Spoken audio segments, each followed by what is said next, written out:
Hello, welcome to Real Health with me, Karl Henry. Folks, it's a life lessons episode. And actually, our youngest ever life lessons person is in studio today. He's been flat out with presenting the 2FM breakfast show, being a dad, creating content for social media, and just a small matter of competing and winning this year's Dancing with the Stars. He's now the owner of the Dancing with the Stars glitter ball. It'll be in his kitchen or on his fireplace. And he's joining me in studio to talk life, career, family, and a little bit of health thrown in there too. Carl Mullan, a very big welcome. How are you getting on? Do you know what's so funny about the glitter ball? We got to hang on to the glitter ball for about 10 minutes on the studio floor.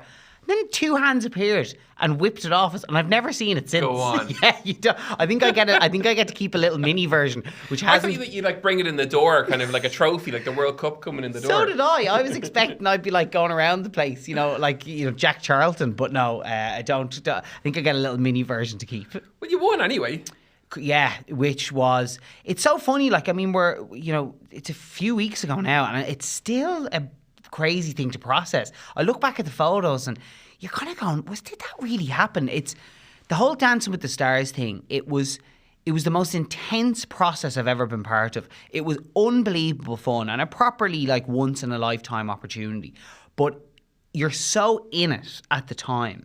You're so focused on learning steps and worrying about this, that, and the other, that when you come out of it, you're like, sorry, did that really happen? It's like this brain fog nearly when I look back at it. Because I've chatted to a few people on it before, and I've heard just how intense it is. Give us a sense of hours across a week. Well, it's one of those things where you can put whatever you want into it.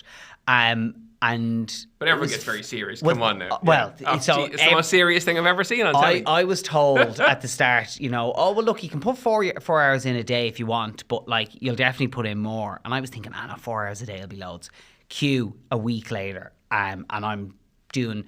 The first couple of weeks, we were probably doing 6-7 hours a day. A day. And then by the time we got to the end, we were doing 9-10 hours a day. Stop. It was bonkers. But in saying that as well, you would have people of varying abilities. I had to put that level of practice in to just get myself to a standard where at least people could see, wow, he's improving.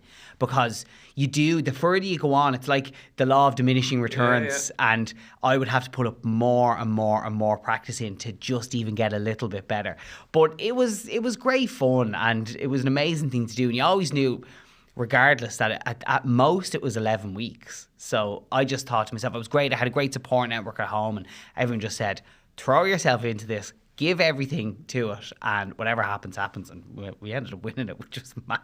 And would you be the first person up at a wedding on the dance floor? Well, absolutely not. Well, you will now. Categorically not. Well, everyone who's taken part in the show has also told me that I will now be plagued for the rest of time, because people think that after you do Dancing with the Stars that you can dance. Yeah. I cannot dance still. I can do specific moves to very specific songs, and that's it. Other than that, I still cannot dance. Okay. Yeah. Okay. So you're kind of a one-trick pony to certain songs. Exactly. Yeah. If you put on, Ed Sheeran Celestial, I'll do a great version of that. But other than that, no. And the shoes. Everyone knew that was a talk. That was your kind of thing over the course of the 11 weeks, right? Was how many shoes you were going through. So you have a heavy foot. I have a very heavy foot, a very wide foot as well. I think that was the main issue. Is I have very big, wide, flat feet, and I think most dance shoes are designed for people with a bit more of a delicate foot.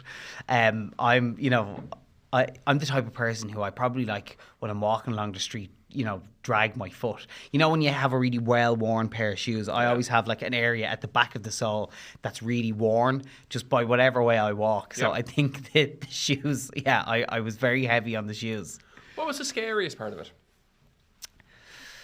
I think the scariest part of it was actually for me, it was kind of the pressure you put on yourself, because when you sign up for something like that, you're kind of going, right, either you really try and give it your best shot, and it's the fear that even by doing your best, you're still gonna look stupid, or that you're gonna make a bit of a show of yourself. That was my main issue, because I just wanted to go into it and come out of it happy with the level of effort I'd put into it.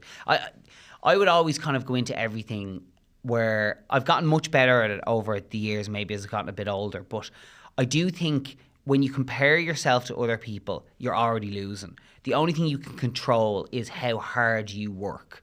It's a very grown-up thing. And Yeah. I don't mean that in a belittling way whatsoever, but like it's very, it's a very grown-up life lesson to say, you know what, just do your best. And I don't know, maybe it's becoming a dad, maybe it's, I don't know what it is, but it's just something I've really bought into in the last couple of years, where the only thing I can, have control over is my level of output and effort into something. And it really applied to Dancing with the Stars. And I suppose my biggest fear was that even by putting everything into it, that I would still come out of it looking like a bit of a fool. But I'm happy enough. Well, I don't think I came out looking like a fool. That was the main thing. And final dancing question. Was it a yes straight away when the phone call came? No. No? It wasn't. I had to think, again, it was that fear of looking like a bit of a fool. Because I had this preconception that because it's the TV show, they would just decide to cast people in a certain role. And I was thinking to myself, right, like, making sketches online, being a bit of a joker on The Breakfast Show, they would just cast me as this guy who would, do the silly dances, and I'd get to week 5 and then it'd be like, good luck and thanks, and you've made a bit of a show of yourself. But actually, what I didn't realise is that's not the case at all. It's actually very much like whatever you put into it. Like if I wasn't putting the effort in and I really could not dance, there would be no option but for me to go down the comedy route. Whereas actually, because I was putting the effort in and I was able to get from start to finish in a dance and do it, it meant that it was up to me how I was perceived as part of the show. So I was able to say, like, look, I'd love to do something a bit more serious next week, and they totally went along with it. So but that was my worry at the start, was that it was going to be, Carl, the joke shop of the whole thing. So I didn't say yes straight away, and I was actually talking to my wife, and we had watched all the previous seasons, and I used to be that guy who was the armchair expert at home, been like, yeah, they looked a bit flat-footed there, not knowing what I was talking about. But it was Ash said to me, you know what, like, I think this is a once-in-a-lifetime opportunity. If you say no to this and then it comes to January and it's on the TV, will you be kicking yourself that you're not part of it? And I said, yeah, do you know what? And my worry as well was the time commitment and what was involved. And she just said, look, whatever we have to do as a family, we'll make it work. And in fairness, my family were unbelievable. Like, between Ash, my wife, and my sister, my mum, like, just everyone rolled in. And wherever, we needed help with childcare, whatever else was going on, they were there. So it was great. Let's chat career then. So we always chat career on these type of eps. You've had the last couple of years, you've had an exponential career, for want of a better word. You're lead on the Breakfast Show with Darren and Donica, dancing. Your social media, that's taken off. Was this always the plan to get to this point? Or was there a plan? It's funny, I don't know. Like, I've never been one to say have a 5-year plan, or I'd always have a goal. And like in my head, like doing the Breakfast Show would always have been like the ultimate goal. Truthfully, I didn't think it would ever happen. I don't know why. It just was one of those things that I always felt like, wow, that's really like the pinnacle of your career type of thing. That's in my head where it was at. It's kind of a funny one, because a lot of people will say, God, like, it really all happened for you overnight, and it did in some ways, but it actually didn't. No. Yeah, that's the thing. Like, my first time on air on 2FM was in 2014. It was on Stevens' day in 2014, and I did every terrible shift there is under the sun. Like, there was so much graft went into it, and I did weekends for years, and you do all of these, shifts where, don't get me wrong, I still loved it. I absolutely loved it, and they were really great training grounds. But there was a lot of hard work went into it, and then it was kind of funny though, because there was all of that slog and all that hard work, and then it was just like everything came together at once. And realistically for me, that was probably during COVID. Like, COVID was an awful time, and for a lot of people it was a really, really horrible time, professionally and emotionally and all those other things that were going on. But I was very fortunate in that, definitely professionally, COVID was very good to me, in that when we were all stuck at home, it gave you that little bit of breathing space to just think about where you're at and what you were doing. And I decided to put my energy into just making like nonsense videos. I kind of realised very early on, I was actively seeking out things that would just make me laugh and make me smile. And I thought to myself, well, I like making videos, but I'd never really thrown myself into it. And I was like, well, I can do that. I can make nonsense videos. And I just started doing it, and it seemed to strike a chord with people at the time and started gaining momentum. And all of a sudden I started gaining all these followers online, and you're kind of going, this is a bit gas. And then only a few months later, the opportunity came up for the breakfast show. And the breakfast show was a funny one in that I had decided to myself, at this point we were expecting our first baby, myself and my wife Ash, and you know, it was hard because I had a job on the side, not a job, it was my actual full-time job in RTE, which was I was working for the RTE Player, and then the 2FM stuff was on the side. And with the baby on the way, I was like, I won't be able to do this. I was working 6-7 days a week, and I just knew it wasn't going to be possible. So I decided, right, I'm going to put everything into trying to get the breakfast show. And if I don't get it, I think I'll take a step back from radio, because I just think I need to focus on my family and all of that. And I went for it, and I remember kind of nearly in my head being psyched up for the phone call to say that I hadn't got it. And when they rang me to say I had got it, it was probably a very underwhelming reaction for them, because I was just so confused. I was like, what? What are you talking about? I've got the breakfast show. And then, like, you know, a few weeks later, I was starting this brand new mad journey with Doireann and Donncha, and we're nearly 2 years into it. And it's like, truthfully, I feel like I said this to Doireann and Donncha the other day. You know the way when you watch Top Gear and it's like with the lads when they'd go on an adventure, Jeremy Clarkson, James May and Richard Hammond. Oh, the original Top Gear. The original Top Gear. Man. I was going to ask you that question. Okay, good. I figured that's where you go. Okay. Yeah. I suppose I should say the Grand Tour now. But, you know, whenever I used to watch them, I used to think to myself, wow, what a job getting to like have the crack with your mates. And I only said this the other day, you know, that's us. Like, we're in work every day and we're just having the crack and messing with each other and slagging each other, and it's going really well, and it's just a great place to be in. So I really try and be present in how lucky I am to work in what I do and to work with the people who I do. So it's unbelievable. A lot of people would look at what you do and think, you know, that they're trendy jobs, like they're very aspirational jobs for a lot of the upcoming 20-somethings and younger. They think, well, okay, I want to be, pardon, I'm going to use this word, you're going to hate it, but I'm going to say influencer. Yeah. And a radio presenter. Yeah. And you'd be one of the people they would look at and say, look, he's made it. He's one of the biggest in the country. He's amazing at what he did. What's the advice to them then, if they're tuning in, or if there's a daughter or someone listening in and thinks, I would love to do that? Presumably, part of it's the hard graft, and no one ever sees that. Now, I've known you, I've seen you around the RTE buildings for years and years and years, and I've seen you do the work and listen to you on air doing the work. Yeah, definitely. Yeah, look, with anything, like, it doesn't just fall in your lap. Like, you have to put the work in. But I think the biggest shift I had was that I think unconsciously I was expecting, because I was doing the graft, I was expecting the opportunity to come and then just land in front of me. Mm-hmm. And that wasn't the case. I, started to realise, even though I'm working in the background and I'm doing the weekend shifts and I'm doing this, that and the other, I had to go and actively seek out, a bigger opportunity, and had to go knocking on doors for a bigger opportunity. And, it was a case of like, look, opportunities don't come up all the time, but then when there is a door that opens, you have to make sure that like you're ready to go through it. And when the opportunity came up for the breakfast show, I kind of just dropped everything that I was doing, because I was like, well, that's the job I want, so I need to throw everything at this. And I there's a process that goes into like picking who a new breakfast show team might be, and you do pilots and you do this, that and the other, and but I was like, what can I do to make myself stand out again from everyone? I recorded like a video for the bosses.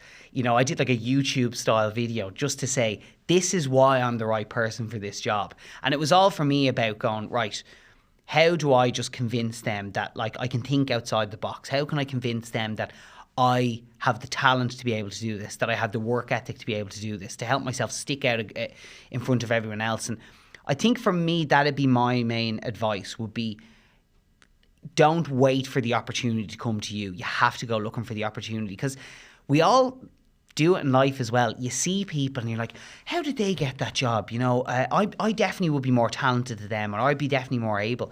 But 9 times out of 10, they've probably, even if they aren't as talented as you, they probably got the gig because they asked for it, you know, and then you realize, oh, well, I actually didn't ask.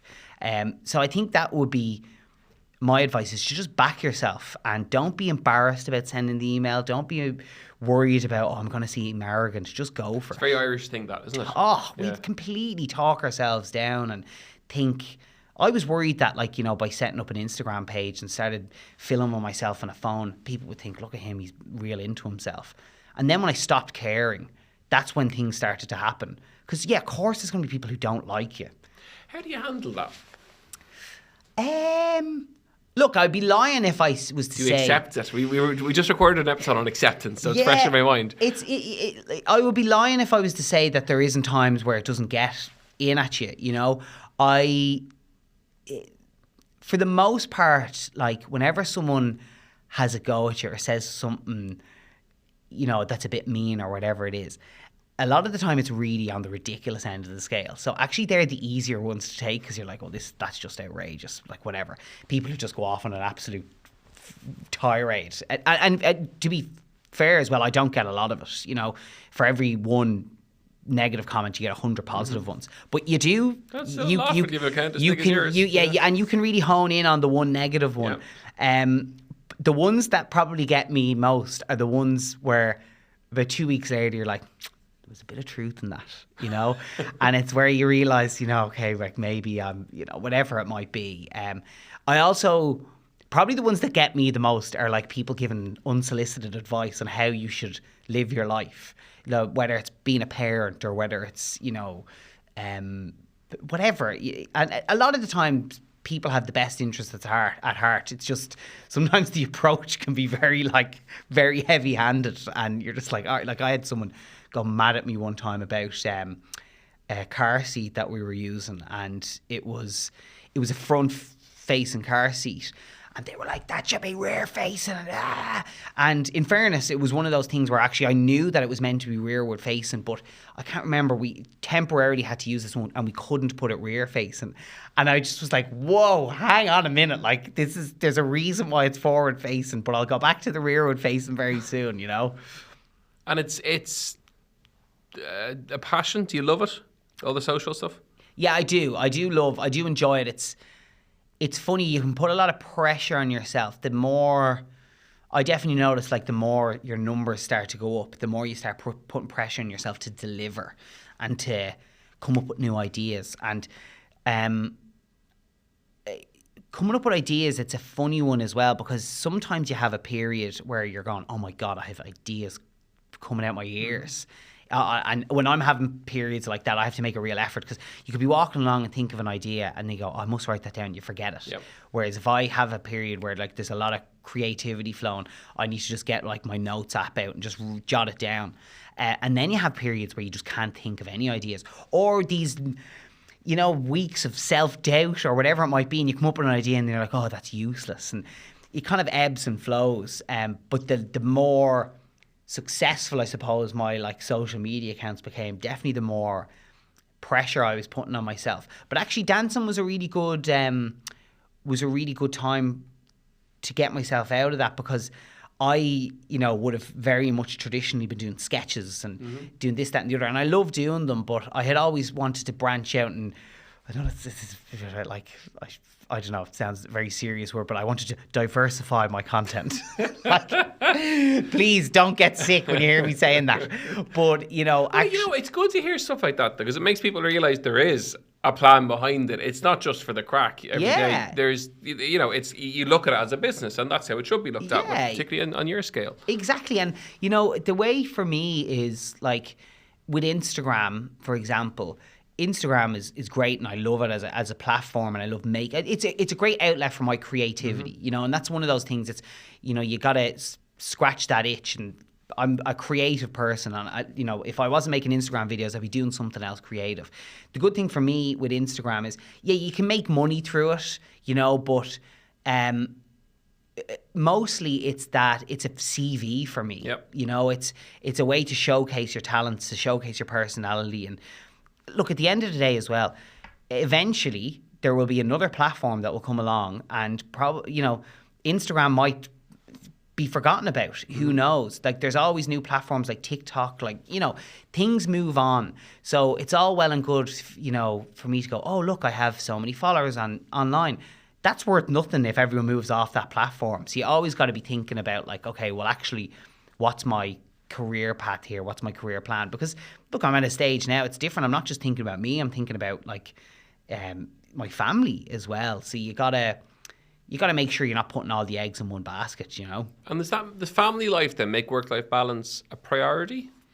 Yeah, I probably am still trying to get that right. It's. You might want to hurry that up. I know. It is. It's tough because it definitely, and I'm sure this is the same case in a lot of different industries, but in the like media industry or the creative industry, it's really drilled into you to never say no to an opportunity. I'm still.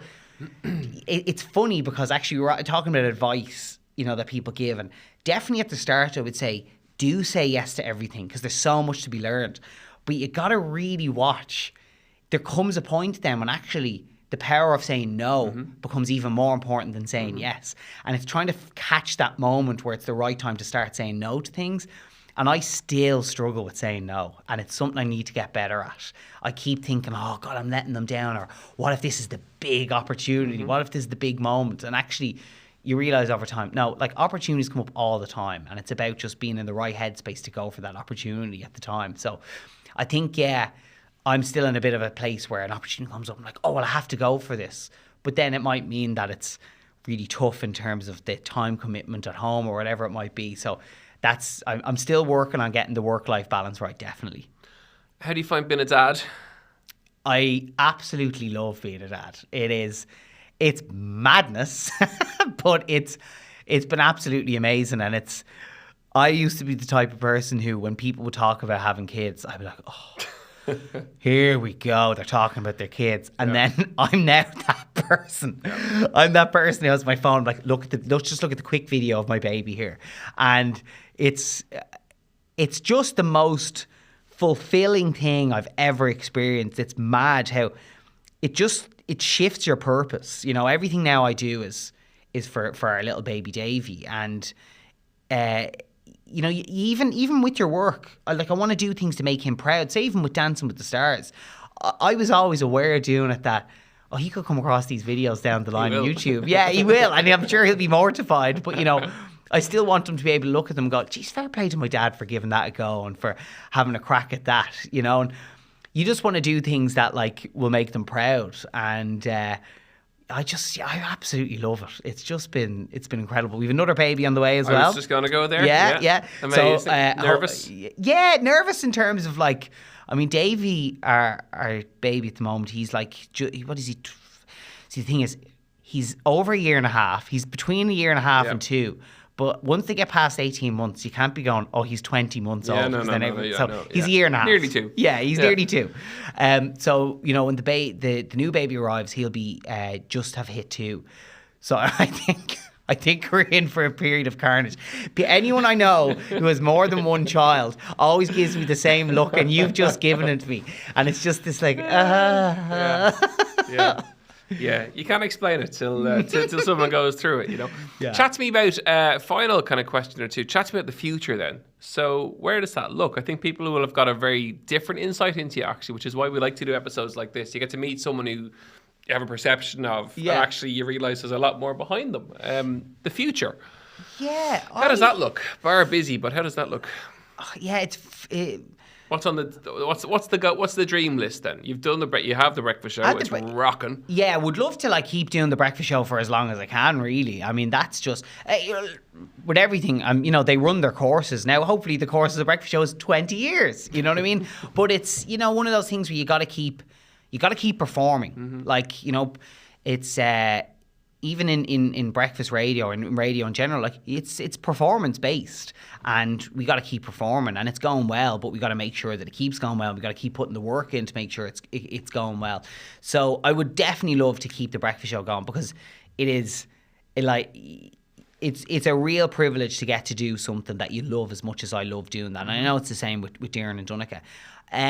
I've done a bit of TV stuff now. You know, obviously there was dancing with the stars, but you know, I presented a TV show last year called Takeaway Titans, and I hadn't ever thought about doing TV. That opportunity came up a bit unexpectedly, and I actually really enjoyed it. So I definitely love to do a bit more TV work.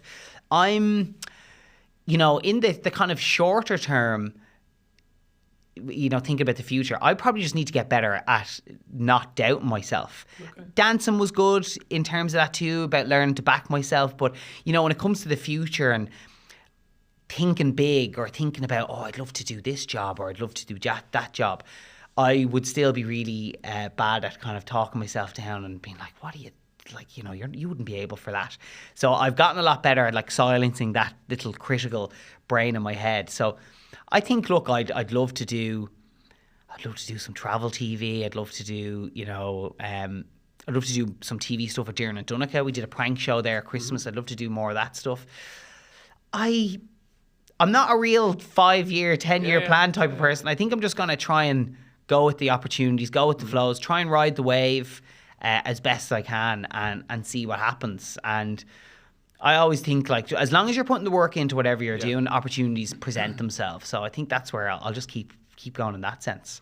Karl, it's been amazing to have you in. I'm delighted for you. I think I said that sent you a text a lot when you got the breakfast show. You did, because you I remember seeing you put the hard yards in. No one ever saw that, and you deserve to get the breaks that you got. So thank you so much for coming in. Much appreciated. Karl. No, great to chat. You love that. Look, and we'll see you very soon. Folks, that is it for another episode of Real Health with me, Karl Henry. You know where we are, at Karl Henry PT on Instagram, realhealth@independent.ie. We'll see you next week for more Real Health. Slán go fóill.